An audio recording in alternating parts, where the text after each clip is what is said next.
RXP at 1039. Hoping my bed's playing. Yeah, there we go. That always helps things out a little bit. So, here's something you should all know. I totally get geeked out, and I can count, like, when I think about who I've geeked out about interviewing David Bowie. Totally geeked out on that.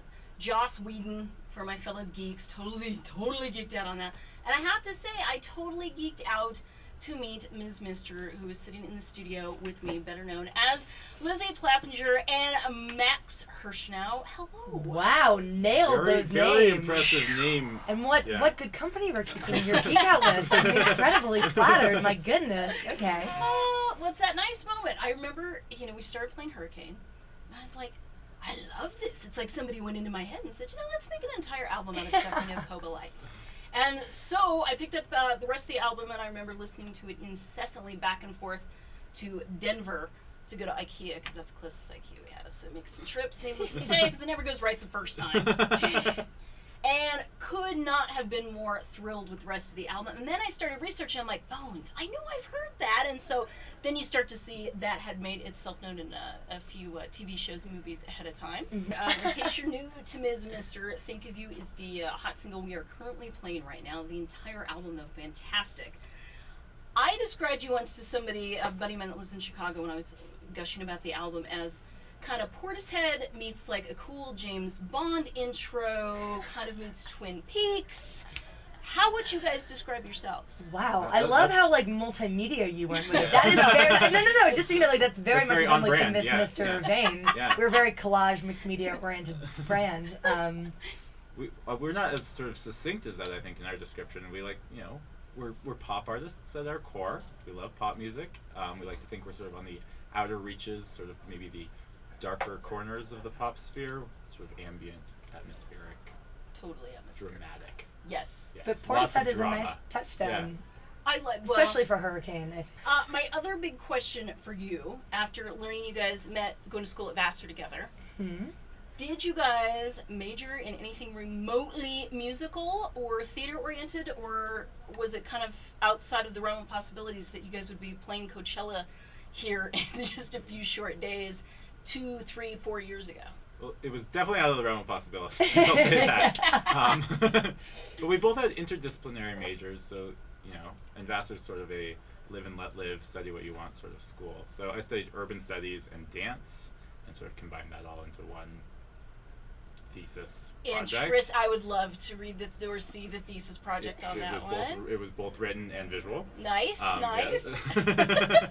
And I was a media studies major with a focus in music, which was really more like being a philosophy major.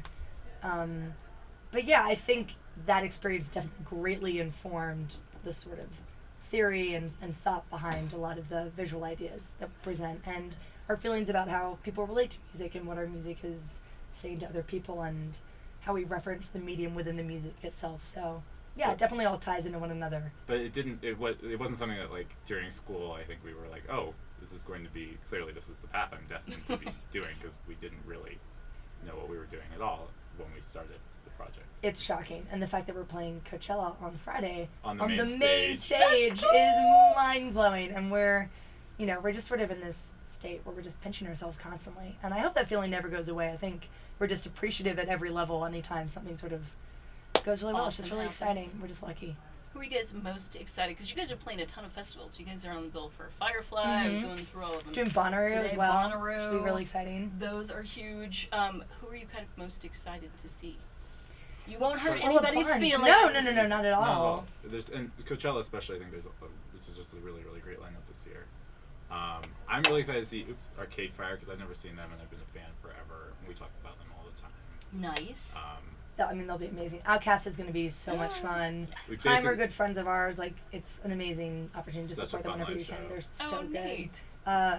Preatures are playing, who actually are on our Radio Takeover list, and we're playing some shows with this summer. They're fantastic, from Australia. I want to see Lorde on a big stage. That just seems fun and exciting. Yeah, she's going to crush it. Yeah, I don't know. It's going to be a really, really fun weekend. Fatboy Slim, like blast from the past. I loved Fatboy Slim growing up. And so I hope that he's going to play it crazy, and I'm going to lose my mind in the crowd. I'm going to be so pumped. All right, well, let's get into the takeover. Let's kick things off with, what did I put in here first?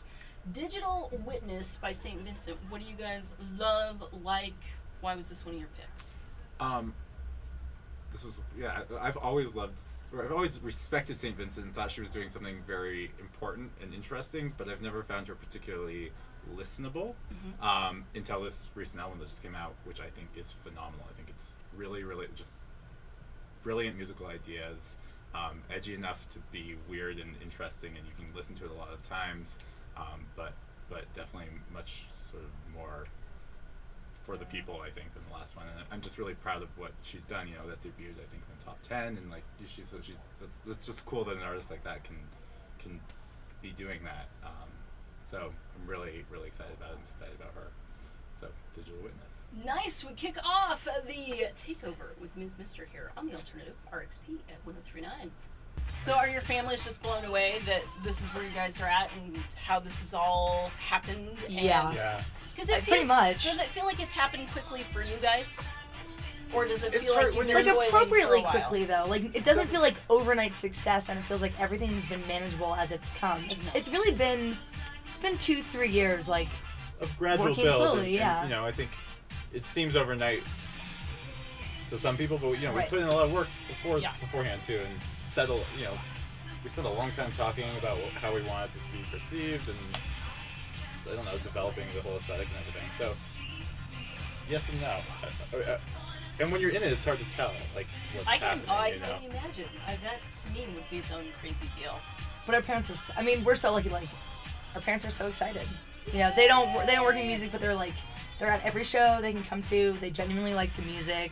Oh, They love being a that's part of sweet. it. Like, you know, we could have parents who were like, "What are you doing with your lives?" And that's not the Right. case. Like, that's really awesome. But we're also awesome that we're also lucky that we've been making a career out of it. Yeah. You know. So what is it like traveling together and doing that whole deal? Because that seems rough to me. It's definitely an adjustment. It depends sort of how you're traveling. We just graduated to a tour bus, and so that's Nice. Okay. really changing the game. I feel like the more people that you're on the road with, the better. Like, if you can be with a big group of people, it's harder when it's just 4 of us or something. Right. And yeah. And with the bus, you know, there's extra beds and things, so it feels like, you know, friends can come along, whatever. We're also, Which is nice. and we have a tiny bit more sort of financial flexibility, so and a little bit more time. So like, Lizzy's flying from Denver to Palm Springs to hang out with her boyfriend for a day instead of driving there with everyone else. You know, things like that we do Right. a lot now. Which is And so those like little really breaks from tour are really Yeah. important. I even- can't even imagine. for just a day. Those people don't realize how much work that is. I mean, I cannot. It's fathom. even I thought we were like mentally prepared for it. Like we knew it was going to be tough, and then when we first started on the road, it was such a huge shock to our systems. To be in like different city every day and a different bed, and you're so removed from your home life and your friends, even though you're still connected. I mean, it's definitely like a weird adjustment period. I think that But would now be it feels rough. weird But to now- be home yeah. too. You know, like, you don't really feel comfortable anywhere.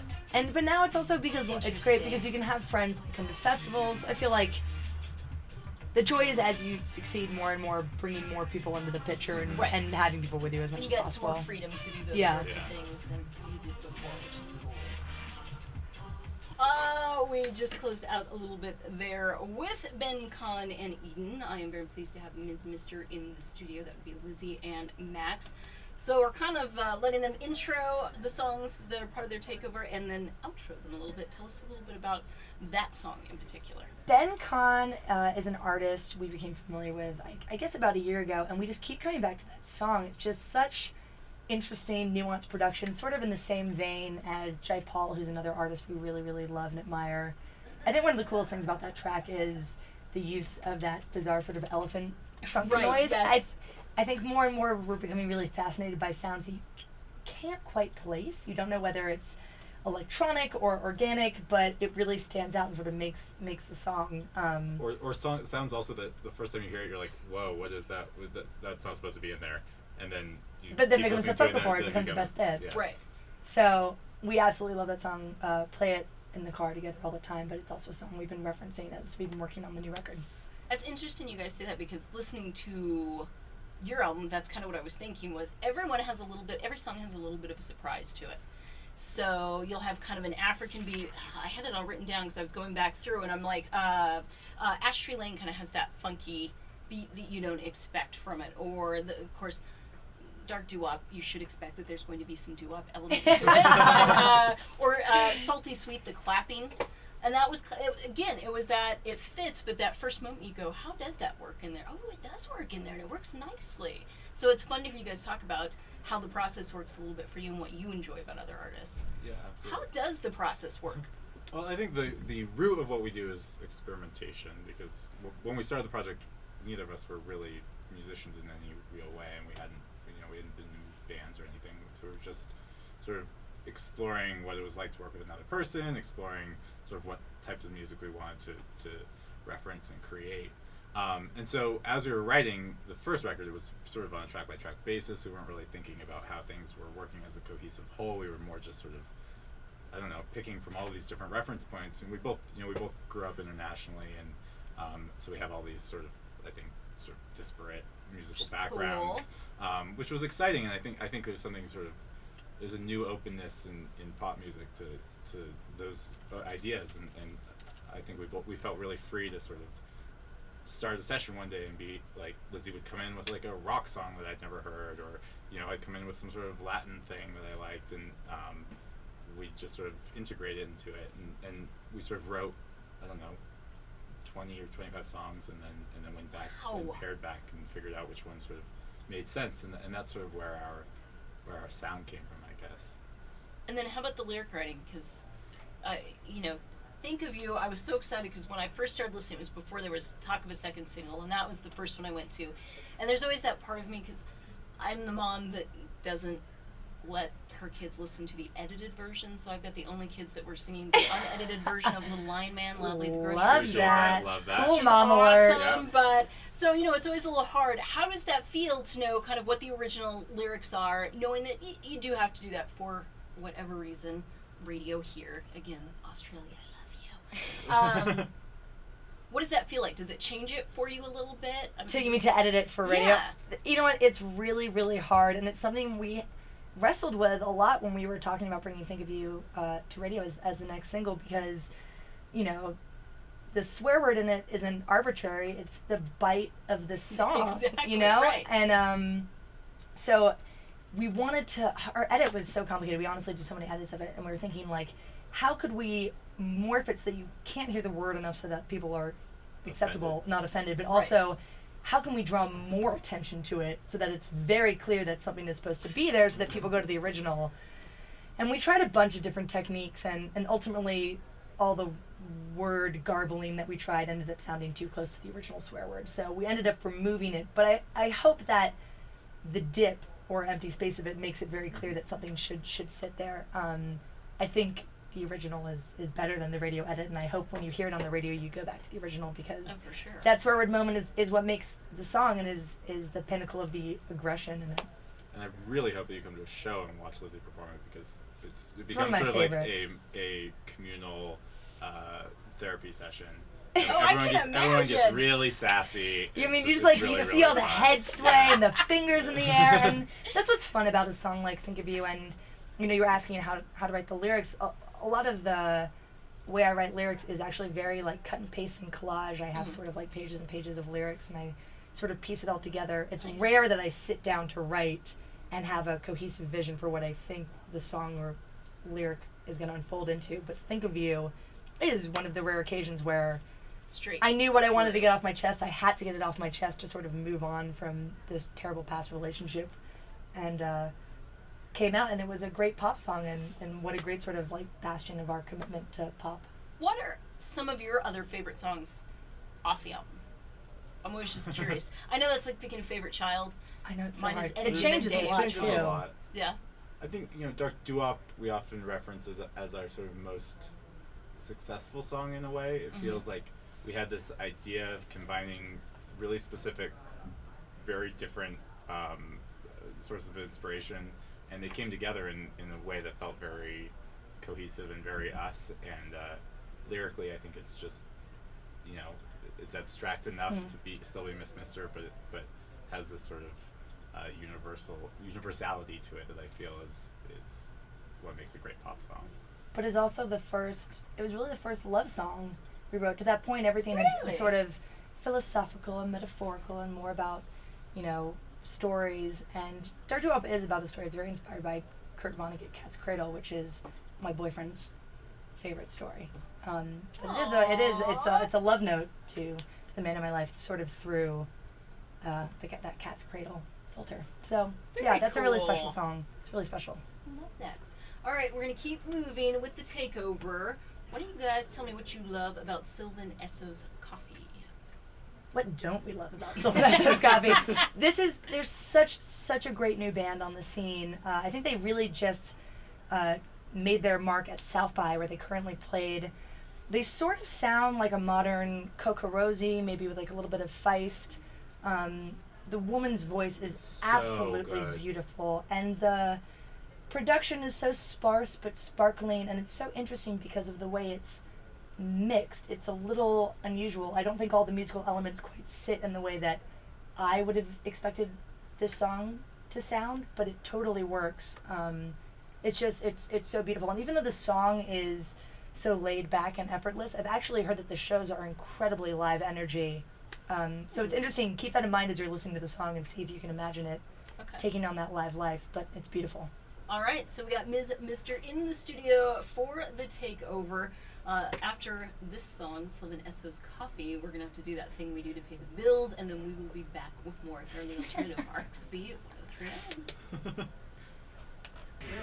How much say have you guys gotten in like the creative portion of your videos? All of it. That's awesome! I love to hear that because the puking up of the glitter, by far one of my favorite things I've ever seen. Was directly And the chorus, yeah. for sure.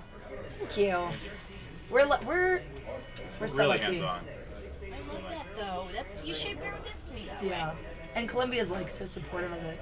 It's cool that a major doesn't They give us hardly any pushback. pushback. Yeah. That's nice. When they gave us a mild pushback on the first EP cover, which had the bloody hand with the cigarette. And then And we were like, fair enough, it's like it's your job to ask these questions, but we like stuck to our guns and we're like, this is why it's important to us. And then in the end, it like became known for the cover. Then when we picked the album cover, we got in a phone call with them and they were angry at us because it wasn't like as weird and grotesque as the EP cover. And we're like, you have no idea what you want. We just want something more like the EP cover. Yeah, we were like, this is not what you were saying. It's very funny. Anybody thrown anything weird on stage to you guys where you're like, oh, well, now that's interesting? I wish weirder. Bra. I encourage. I think we encourage like as much weirdness as possible, really. Our fans are pretty like, they get into the shows, but they're pretty well behaved. Almost too. Yeah. No. They're good. We had a bra on stage once. The weirdest thing, like in the crowd, we saw. Have you heard people who dress up? What are they called? Furries. Furries and plushies.